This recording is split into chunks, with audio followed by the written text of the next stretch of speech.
I dream of these people every night.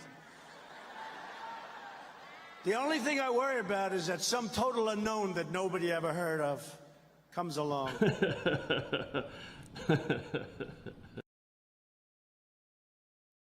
Morning. Thank you for the warm welcome and the warm introduction. Can you believe it's voting time in 2 days? I barely can believe it. I've been here for the better part of 2 years now, and I have to say, it's such a joy to be with you all, especially at this important stage in our process. You all are among the most powerful and influential people in our country today. I know it doesn't feel like it. You're just living your lives, decided to show up and see a candidate who's coming through town. But I've done the math. Do you know how many Californians each of you is worth?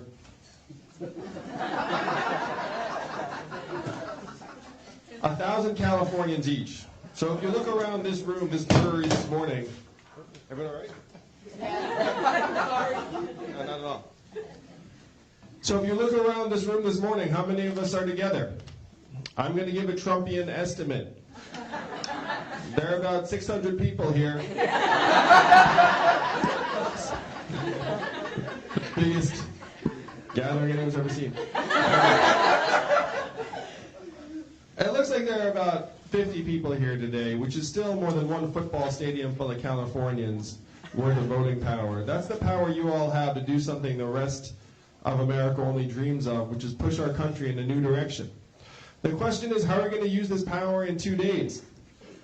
Now, I'm not a career politician. I'm an entrepreneur and problem solver, and I'm running for president in large part because of a question or challenge that we've been wrestling with for the last several years, and in my view, haven't even fully understood. And that question, that challenge is this: why is Donald Trump our president today? Closer to home, why did Donald Trump win Iowa, a purple swing state, by almost 10 points? Now, if you turned on cable news at any point in the last 3+ years, we've been offered a whole series of explanations as to why Donald Trump won. I know you've heard most all of them. Go ahead and shout one of them out. Fear. Fear. Voter suppression. Voter suppression. Economic anxiety. Economic anxiety. Racism. Hate. Hillary Clinton is definitely on the list. Emails. Business guy. Electoral college. Russia. Facebook definitely is there too. Fake news. Fake news. People really like The Apprentice. Oh, brand name celebrity. So these are the reasons we've been presented for the last several years, all sort of mixed together into some kind of brew. But I'm a numbers guy, and the numbers tell a very clear and direct explanation as to why Donald Trump's our president that many of you will find familiar. Over the last number of years, we eliminated 4 million manufacturing jobs in this country. And where were those jobs primarily located?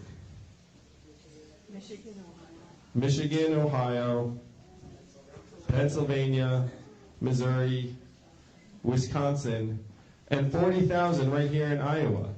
I have been to the towns where the manufacturing jobs dried up, and after that plant closed, the shopping district closed, people left, the school shrank, and that town has never recovered.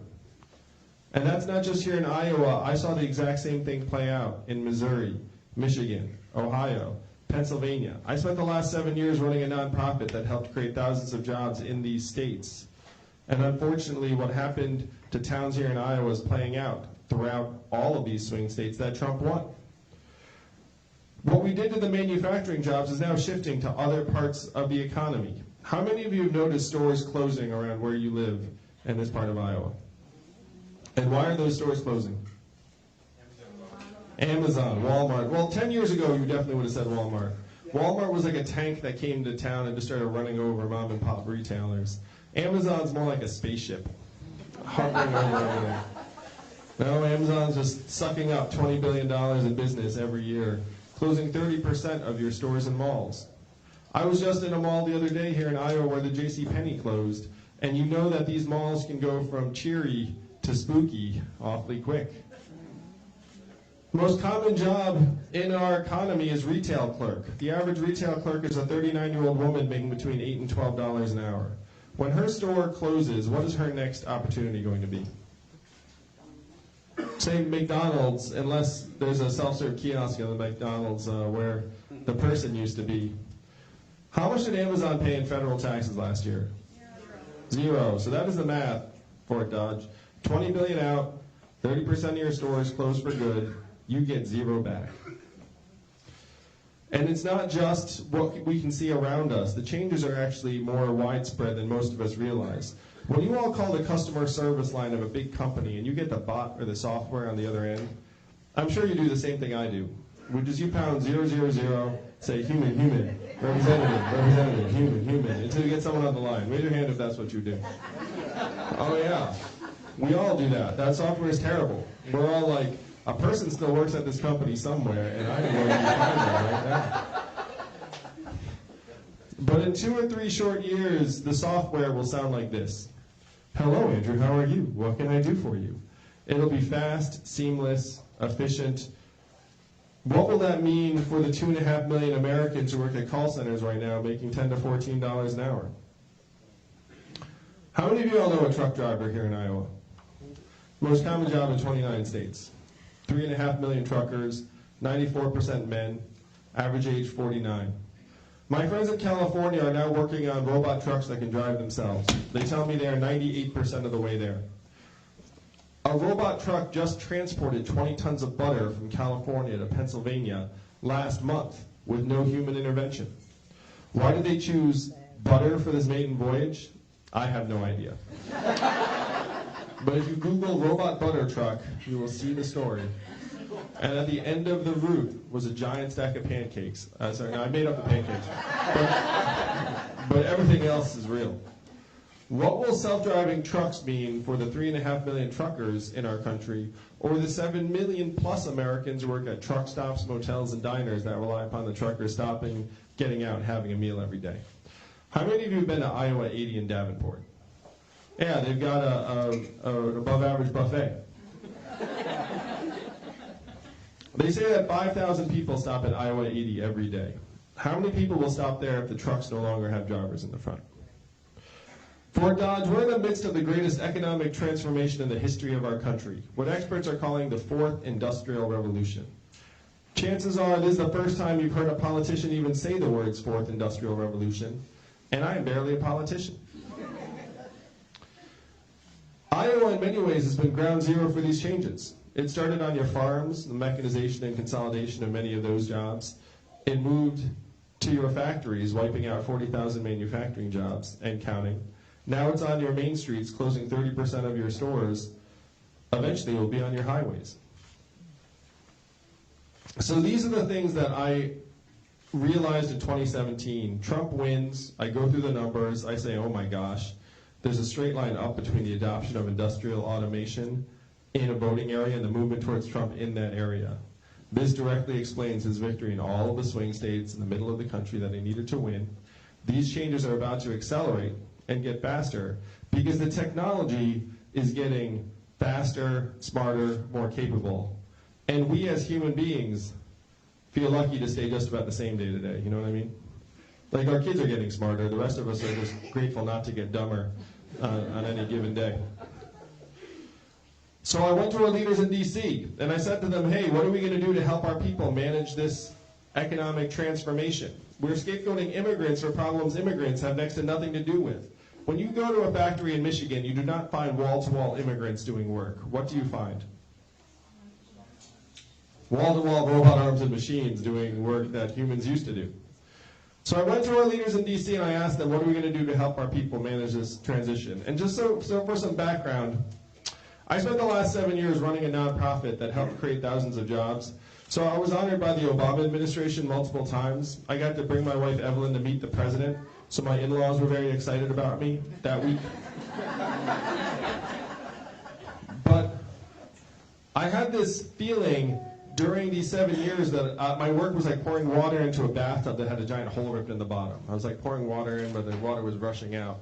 And I got the sense that the water rushing out was getting faster and stronger all the time.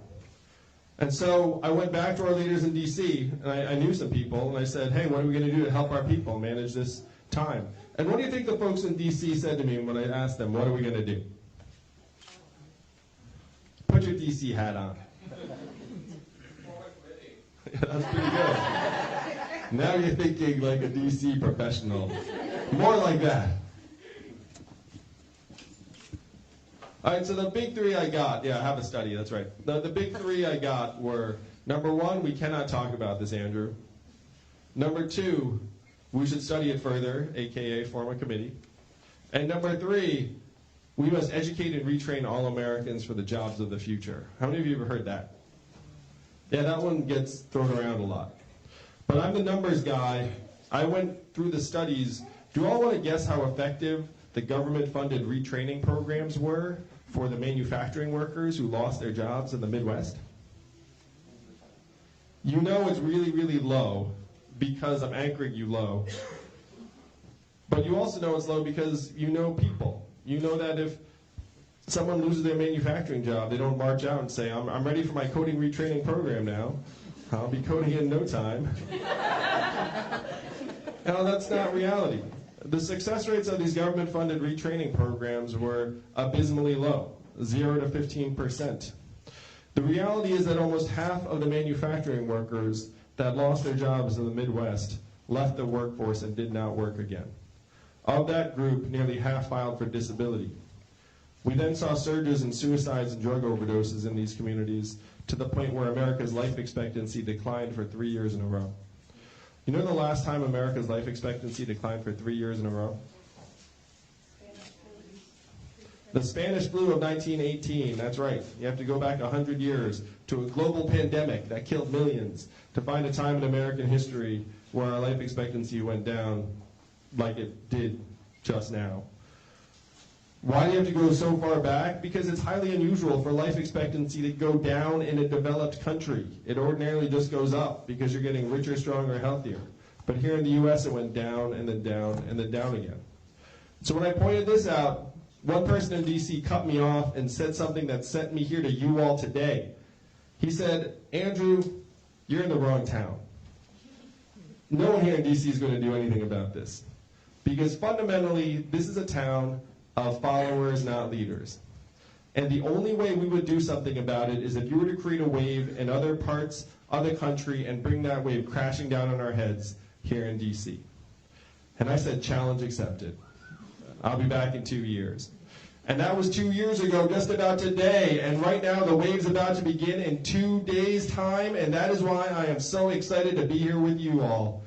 Because we've been working on this for months, years. And I stand before you this morning, fourth in the polls and rising to be the Democratic nominee.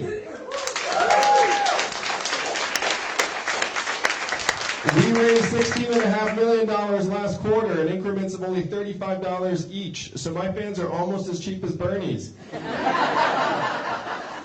But there was no corporate PAC money in there. This is just an uprising of the people trying to take back our government and get it working for us again. Because who's it working for now?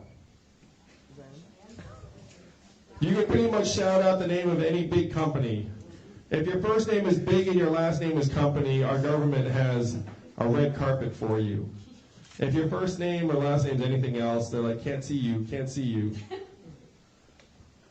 If your corporate profits are at record highs but your life expectancy is declining, which do you listen to? If you're us, you listen to life expectancy because it's literally our lives. But if it's DC, they can't even see that. They just follow the money. Washington, D.C. today is the richest city in our country. Think about that for a second. What do they produce?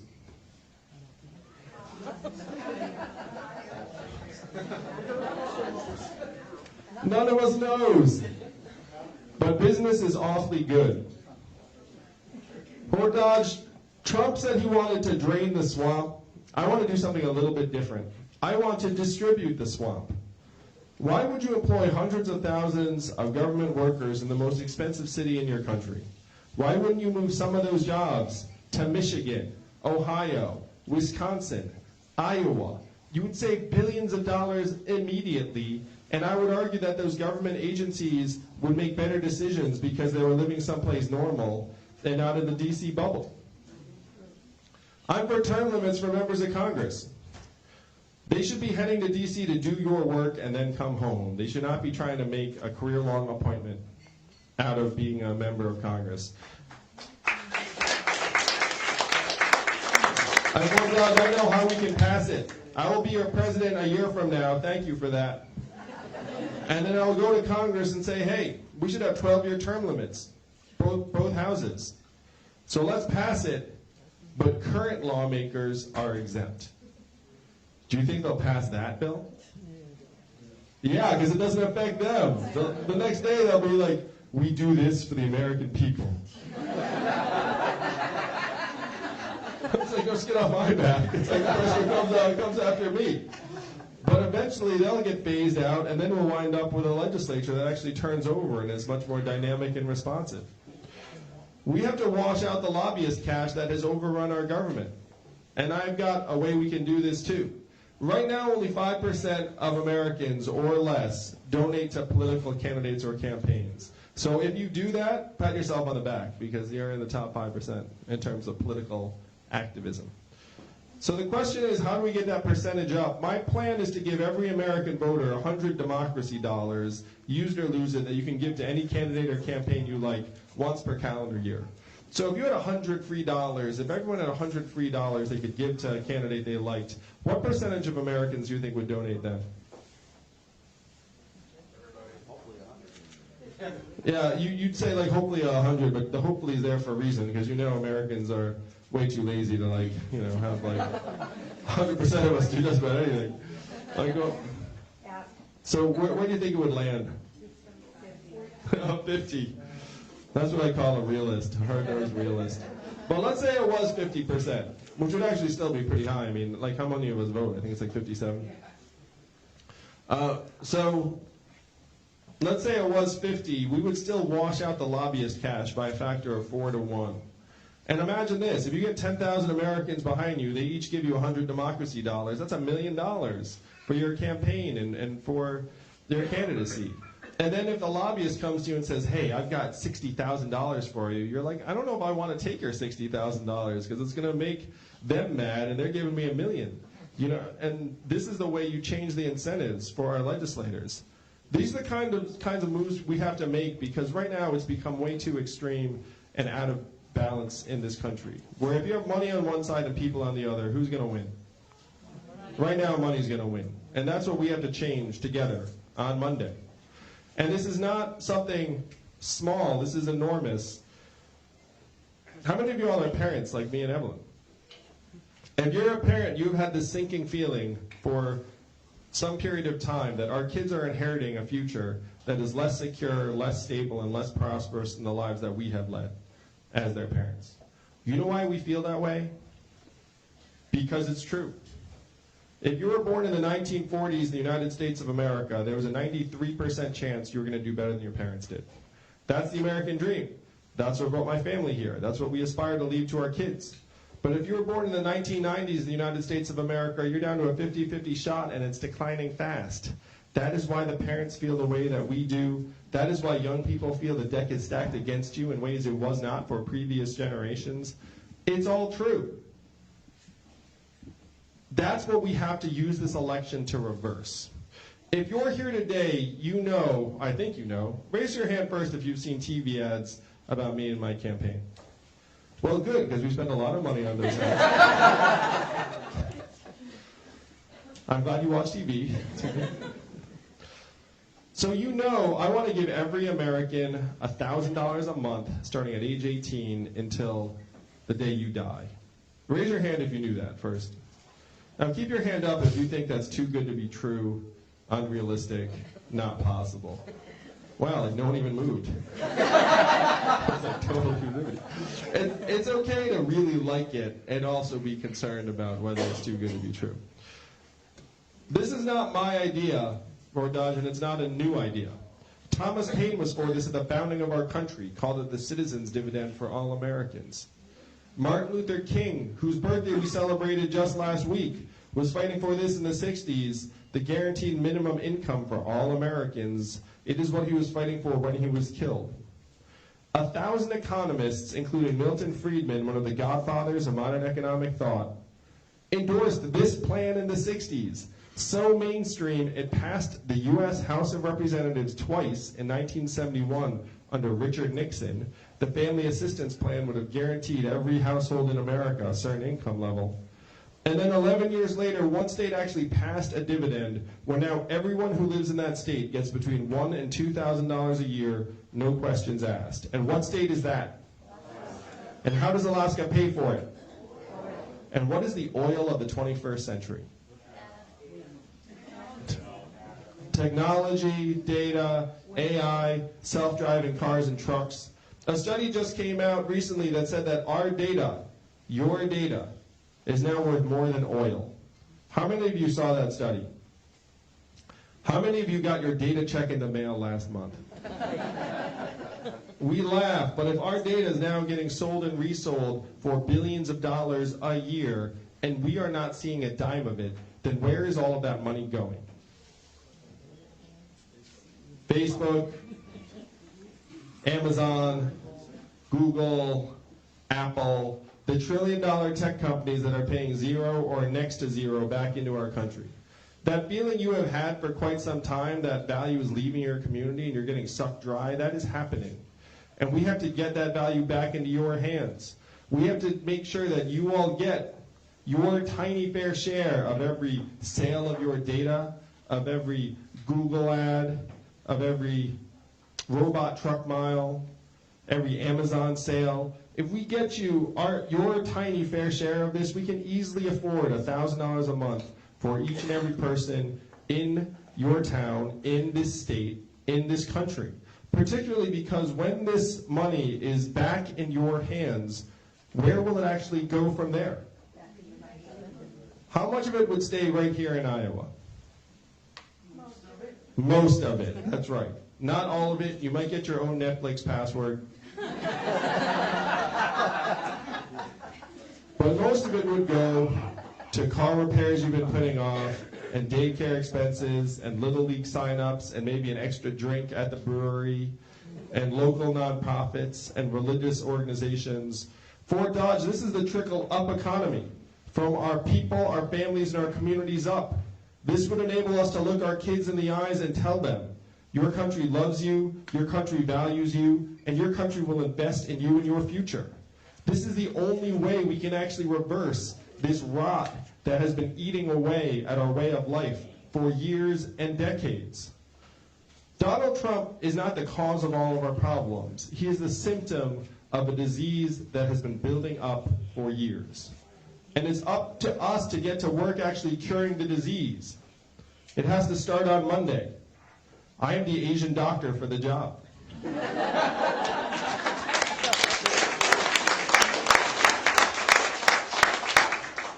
So in this context, this dramatic $1,000 a month actually is an overdue rebalancing of the economy between us and our families and these giant trillion-dollar companies that are profiting at our expense, between rural towns and big cities. This rebalancing should have happened decades ago. That is why it feels so extreme and out of balance today, is because this economy has stopped working for us and our families years ago, and now it's just working for the bottom lines of these really, really big companies. We have record high corporate profits in the United States today. We're being told all the time, I know you've seen this stuff, we're being told all the time how great things are. Record high stock market prices, record high corporate profits, record low unemployment. But once again, we feel like things are not great in our communities. And once again, we are right. Corporate profits are at record highs in the United States of America right now. What else are at record highs? Suicides, depression, substance abuse and drug overdoses, healthcare costs, student loan debt, stress, anxiety, financial insecurity. You know what are record lows right now in the United States of America? Starting a business for a young person, getting married, having a child. Does this sound like a healthy society to you? All of the hallmarks of a good life, that we assume we're going to pass to our kids are at record lows right now. This economy is not designed to work for us anymore. It's designed to try and plug us into this giant capital efficiency machine. And this is what we have to change. We have to say to the rest of our country on Monday, we do not exist to work for the economy. This economy has to start doing some work for us and our families. You know, I was talking to my wife about what the heck happened over the last 50 years where these ideas, so mainstream, so front and center, passed the U.S. House, everyone agreed on them, and then now it just seems literally too good to be true. Like, what happened to us in the last 50 or 60 years? And what my wife and I decided was that somewhere over the last number of years, we got confused to think that market value and economic value and human value are the same things. And they're not. We have to say and remind ourselves and our fellow Americans that we all have intrinsic value as citizens, as Americans, and as shareholders of the richest country in the history of the world. This is the chance we need to take right now, because over the next 4 years, if we do nothing, what happens? Do things get better or worse? More stores close, AI gets smarter, the robot trucks inch closer to the highways. For Dodge, we have to turn this around. And the standard should not be, are we going to send someone honorable to the White House while our way of life deteriorates? The standard should be, can we actually improve your way of life every single day? Make you actually excited about your kids' prospects. If these times are not working, we have to change them. If the rules of this economy are not working for you and yours, we must rewrite them. That is what this election is about. I'm not running for president because I dreamt about being president of the United States. Trust me, those were not the conversations in the Yang household. My parents were not like, you're going to be president someday. They were more like, you're terrible, clean your room. I'm running for president because I'm a parent and an American. I have seen the future that lies ahead for our kids, and it is not something I'm willing to accept for them. I will give them better, but I need your help on Monday to fight for a better future for our kids.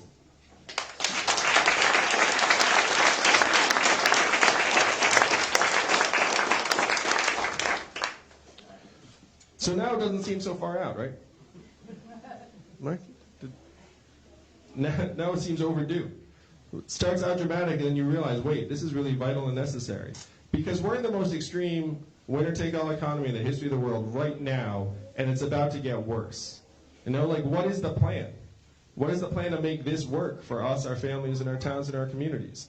I know how wrong the economic measurements are because of my own family.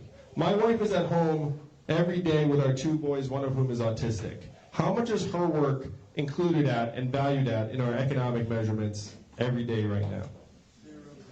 Zero. Evelyn gets a 0. How about every stay-at-home parent in our country? 0. How about caregivers taking care of ailing loved ones like Kyle Christensen? 0. How about volunteers and activists trying to do something positive in the community? How about most coaches and mentors trying to help our kids? 95% of artists, unfortunately. But you know one thing we don't talk about a lot about, but it's crucial. How about local journalists? We have put almost 2,000 local newspapers out of business over the last number of months because all their advertising went up the internet. You can't run a newspaper on that. 200 counties in the U.S. don't have any local news anymore. What doesn't work very well if you don't have local news? Democracy. Because how the heck can you vote on what's going on in your community if literally no one's even covering what's going on in your community? These are the things we're supposed to value most in our lives. Our kids, our families, our community, our democracy, and they're getting zeroed out one by one by one. They're getting zeroed out because we have been conditioned to think that the market knows everything, that what's good for the companies is good for us. This is what we have to change. Instead of pretending that what's good for the companies is good for us, we should say what's good for us is what's good for us. As your president, I would stop chasing the company's bottom lines and say, this is our economy, And instead, I would say that our economic progress should be measured by our health and life expectancy, by the proportion of us who can retire in quality circumstances, by our mental health and freedom from substance abuse, by our clean air and clean water, by our kids' success rates. I would change our economic measurements to correspond to our well-being, and then I would report the real numbers to you every year at the State of the Union. I would be the first president to use a PowerPoint deck in the State of the Union.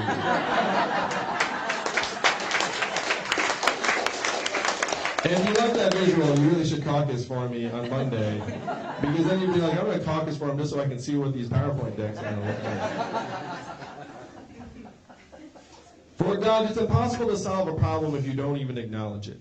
If we had the right measurements, we would see we're in a mental health crisis, we're in a wellness depression, we're in a civic engagement depression. Like, there are all of these problems that have gone unaddressed for far too long.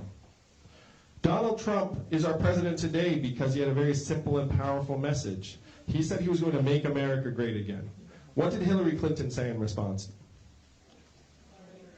America's already great. You remember that?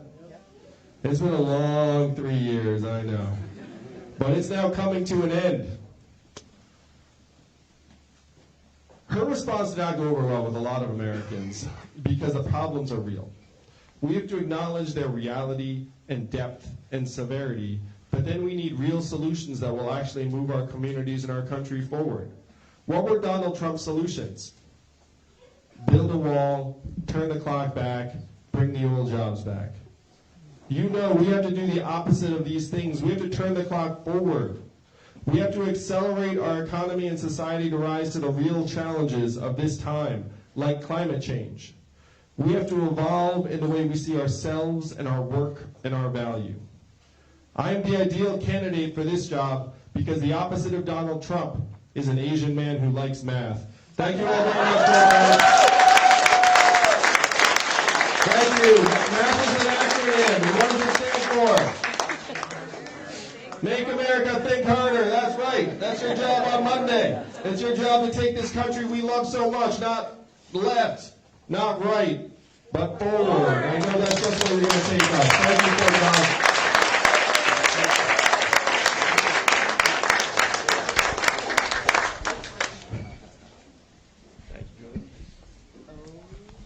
We've got time for some questions if anyone would like to ask. Yes.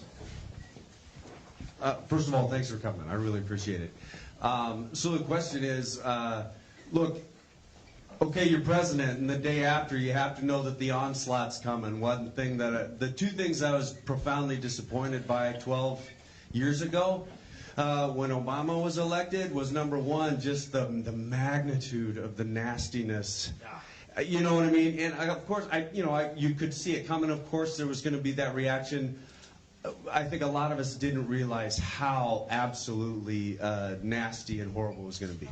And so I was profoundly disappointed by that. The second thing I was profoundly disappointed by was the seeming inability of the Democratic Party to mount any kind of an effective defense. And I was profoundly disappointed by that. I really feel like in those first 2 years that we kind of missed it and we blew it. So as the new president and as the leader, what do you do about those things? Number one, the nastiness. Number two, look, the incompetence or corruption or dysfunction in the Democratic Party. I love this question so much, and I feel the same way where 12 years ago it feels like we had this golden opportunity that somehow went half-used or not fully taken advantage of. So I want you to play this vision out with me all. Let's say Monday I win Iowa. Imagine those headlines. And we have a real shot at it. Andrew Yang wins Iowa. Everyone's like, wow, like that's very exciting. If we win Iowa, we're going to win New Hampshire. There's a lot of enthusiasm for this campaign in New Hampshire because the third party in New Hampshire is libertarians. Libertarians really love a lot of this stuff. So let's say we replicate what happened in 08 with Obama. I become the president-elect.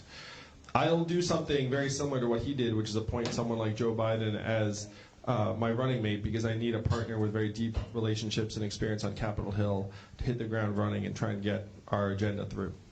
Now, a year from now, after I'm inaugurated, everyone will know I won on the dividend.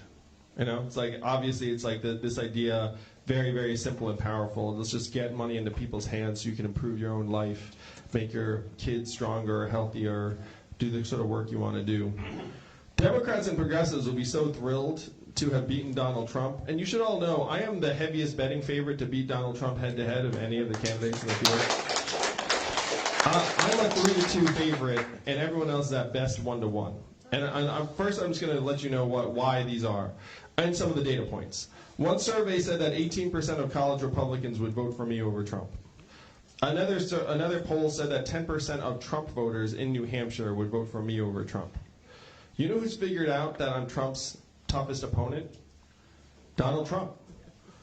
And here's one very, very big indicator. He has tweeted about every candidate in the field except for me. And the reason he hasn't tweeted about me, there are a couple of reasons. Number one, I'm better at the internet than he is. But two, what are his most effective attacks? You're a corrupt DC politician. None of that stuff works on me. We know he sees me coming and is worried about me because one of his senior advisors was actually quoted on video in a private event saying, if there's anyone we're worried about, it's Andrew Yang. So as more Democrats realize that I am easily the best opponent to beat Donald Trump in the general, we're going to grow and grow through this process and I believe win the whole thing. Then me against Trump, I'm just going to run circles around him and just make him seem like ridiculous. It'd be a lot of fun. So then Democrats will be so thrilled to have beaten Trump, and they'll know, look, I had one signature proposal I'm running on, this dividend. I've got another 160 proposals too, but you know they all are not as important as the dividend. So Democrats and progressives will say, well, let's get the dividend passed. It'll make children, families stronger, healthier, improve graduation rates, all the things Democrats love. But then here's the kicker. What are Republicans and conservatives going to say about the dividend? The one state that's had a dividend for almost 40 years now, Alaska, is a deep red conservative state and it was passed by a Republican governor.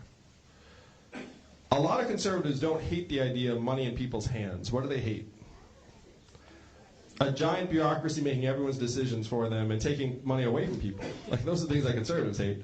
So putting money into people's hands, a lot of conservatives are like, I kind of like this idea. And if you look at who wins from the dividend, it's primarily rural areas and red states on the interior that have gotten blasted by automation. I don't need 80% of Republicans, I just need 20%. So let's play this out. I'm president, and then Mitch McConnell's like, oh, here we go again. I'm going to try and kneecap this guy too. And then Mitch goes to his caucus, his people, and say, hey guys, we're now going to make the case that cash is going to hurt people.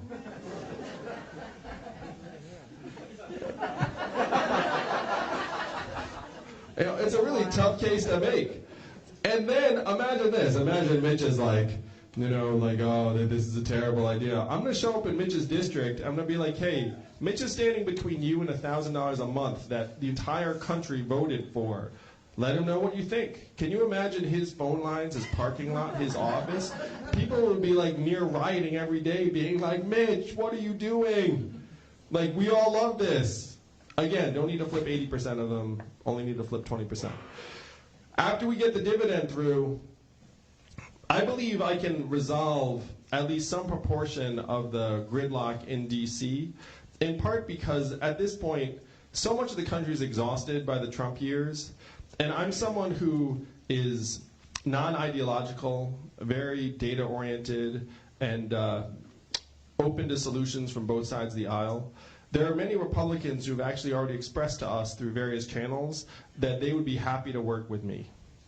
I believe I can be something like the soothing presence that can bring our country together. But if there's someone who's just recalcitrant and wants to just be an impediment the way that Mitch was with Barack Obama, then I agree. You have to I just shrug and say, okay, it's time to get the brass knuckles out and stop, pretending that I'm like playing nice while the other person's like shivving me.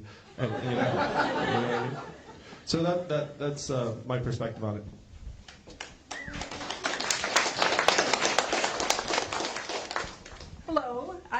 nominated today to be a caucus precinct captain. So Yes. Thank you. I want my hat, but okay, that's another thing. Let's get her a hat.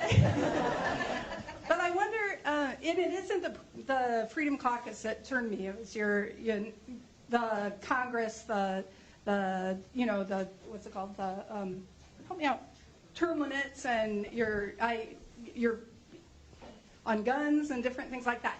But my question about the freedom dividend, wouldn't that, I mean, like for people who rent or buying houses, would it cause inflation and predatory lending, that sort of thing? It's a very sound question, and it's a very very common question. There are three sources of inflation in American life that are making us sad right now. Unfortunately, they're the big ones: housing, education, you could throw daycare in there, and then healthcare. Everything else more or less staying steady. You put this money into your hands, it actually makes it harder to push you around because you have this money no matter where you go. If your landlord decides to stick it to you, you can be like, well, shoot, I can move, or they're like, I get 4 people together, that's $4,000 a month. Maybe we can buy one of these like fixer-uppers and then we can do something with it. That said, I have individual plans to try and combat the inflation that's happened in housing, in education, and in healthcare, because those sources of inflation are not based upon buying power. They're based upon bargaining power. The reason why school's getting more and more expensive is parents feel like they don't have a choice but to pay. It's like, why is college 2.5 times more expensive than when I went? Did it get 2.5 times better? No, it's got 2.5 times more expensive. But then parents are like, oh, I guess I have no choice. And then what do parents do? Turn to the government. The government says, here are all the loans you need. And so we're up to all these like staggering debt loads. So we have these massive imbalances in those 3 areas that we need to try and bring under control. And I have separate plans to try and bring those sources of inflation under control. But I'm happy to say, in other parts of your life, prices would stay more or less the same. Because let's say I don't want to use this place. What's a restaurant in town that people like?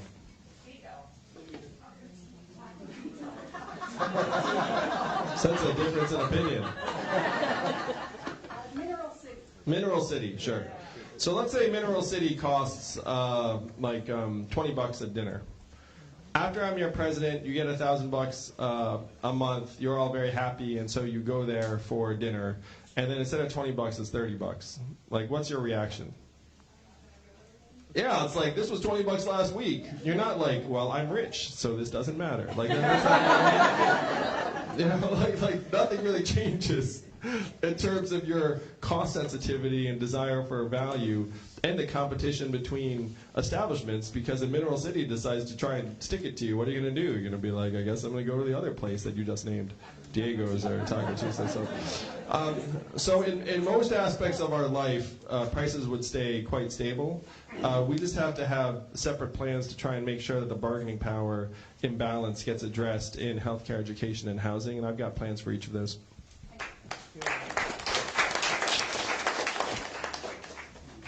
Hi, Andrew. My name is Andrew, and I'm an engineer that likes math, too.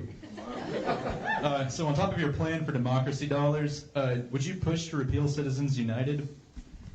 Oh, yeah, of course. I mean, that's a terrible ruling and goes without saying, or it should go without saying. But yeah, like, dark money in politics is toxic. I would love to overturn Citizens United. The tough part about talking about Citizens United, the reason why I don't lead with that, is one, it requires the equivalent of a constitutional amendment to overturn it. And two, even if you did overturn it, I think that corporate money would still run politics, honestly. It ran politics before Citizens United, frankly. So I don't lead with that, but yes, I would overturn Citizens United and work to do so.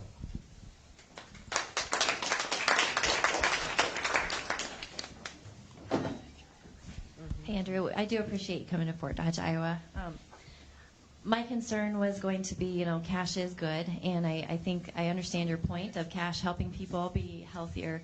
But with the gap that has happened with the population of lower income people and the amount of substance abuse and suicide at an all-time high like we talk about, where does that money come for education and treatment?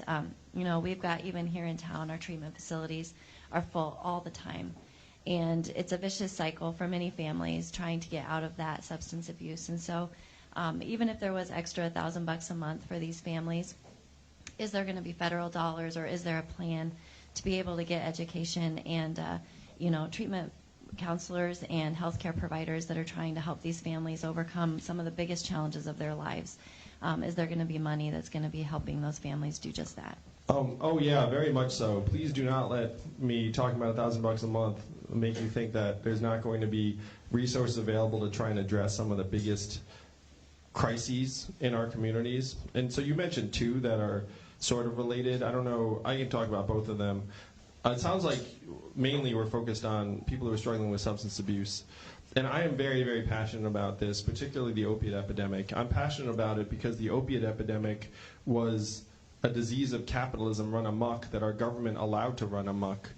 There was, Purdue Pharma dispensed millions of these OxyContin prescriptions and said this is a non-addictive wonder drug. And our government said sure. There was a point when there were more opiate prescriptions in the state of Ohio than there were human beings in the state of Ohio. And our government said check. And now people have been dying for years. Our families are being torn apart. Our communities are disintegrating.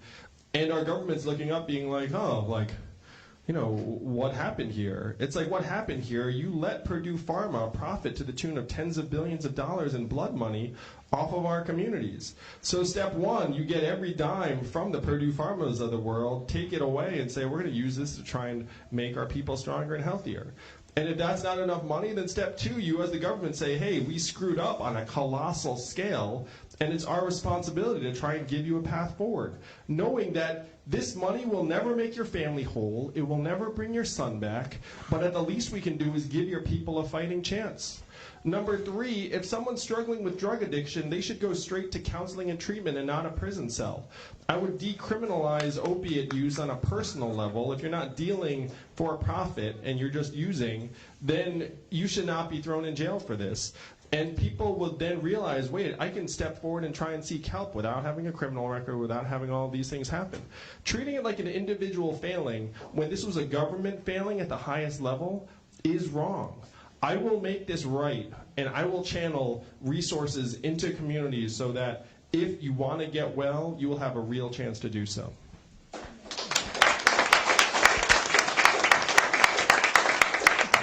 If any individual did what these drug companies did, we would consider them a mass murderer, and they would be, in jail like many times over.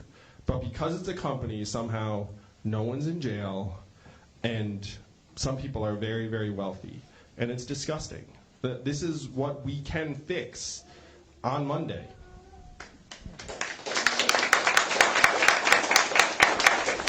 This will be our last question. Hi, Andrew. My question relates to kind of your ideas on structural change, is kind of the way politics functions in America. Because I really like the idea of giving the people a megaphone for their voices to be heard over the cash. So to that point, there are millions of Americans, citizens now, that have no voice at all. They're in Puerto Rico, D.C., Guam, Samoa, because they have no representation at the federal level. So would you be willing to build a plan, and what is that plan, to give those mostly black and brown people a voice in our government that they don't have currently? I'm already out for statehood for Puerto Rico and D.C. In my mind, they both should be states.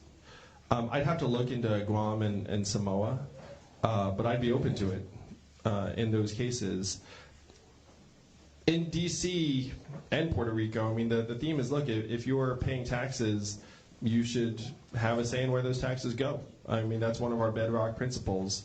And I agree with you that the fact that these people don't have any self-determination is anti-democratic, and we should resolve it. I genuinely think it's because we're kind of fixated on this number 50. I just think we're reluctant to go past 50. Who doesn't really like this 50 states? But after you break the seal, it'll all be fine. You know? I mean, 50, 52, it'll be like, yeah, same as the number of weeks. It'll be good. Yeah, I'm for allowing those people to become fully fledged Americans in statehood. In Puerto Rico's case, it's vital because they can't declare bankruptcy because they're officially not a state. So they're getting crushed by this debt load.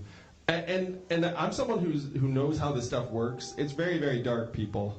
So Puerto Rico builds up this debt. People aren't sure whether they're going to pay it back. So hedge funds come in and buy the debt. And then say, and the hedge funders are sophisticated. They thought there was a chance they weren't going to get paid back 100 cents on the dollar, so they didn't pay 100 cents on the dollar. They paid maybe, let's call it 60 cents on the dollar. And so they paid, or 50 cents on the dollar. And now their bet is that they're going to get back more than the 50 cents they paid. And right now they're holding it up and saying, hey, we get 100 cents back on this dollar.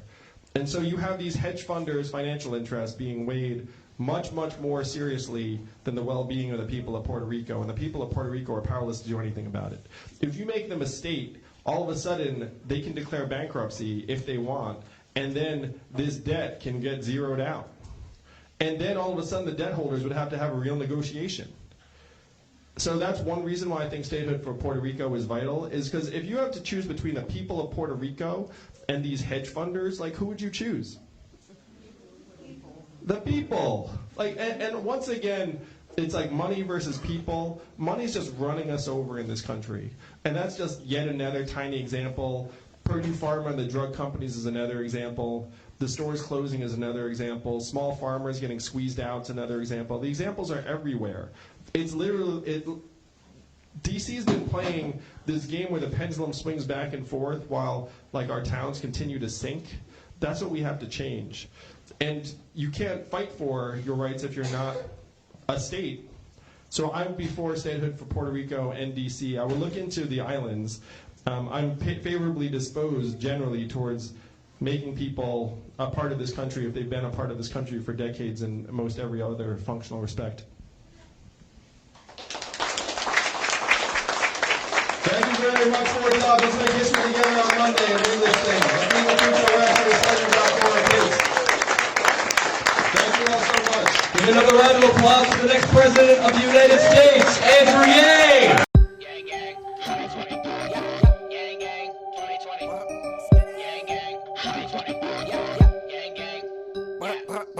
Yang Gang 2020. Yang Gang 2020. Yang Gang 2020. Yang Gang. Yeah, yeah. Yang Gang 2020. Yang Gang 2020. Yang Gang 2020. Yang Gang. Yeah. I want 1,000 a month, 1,000 a month. I want 1,000 a month, 1,000 a month. Let's get this bread. Freedom dividend. Are all y'all paying attention? Automation gonna sweep the nation unless we get him in. Andrew Yang 2020 freedom dividend. Yang Gang 2020. Yang Gang 2020. Yang Gang 2020. Yang Gang. Yeah, yeah.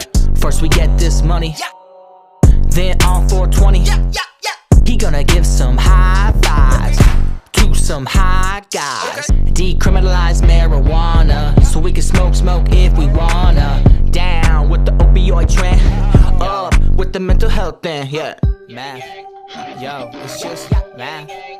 Yo, it's simple math. Yo, can you do math? Yo, yo. Eliminate super PACs, color stars making stacks. Student loan forgiveness plan. Cops wearing cameras and climate change is real again. Science rules. Teachers bringing home some bread. Medicare for every citizen. That's nice. Andrew Yang 2020 freedom dividend. Yang Gang 2020. Yang Gang 2020. Yang Gang 2020. Yang Gang. Yeah, yeah. Yang Gang 2020. Yang Gang 2020. Yang Gang 2020. Yang Gang. Yeah, yeah. Yo, a vote for anyone else is like negative $1,000 from your pocket every month.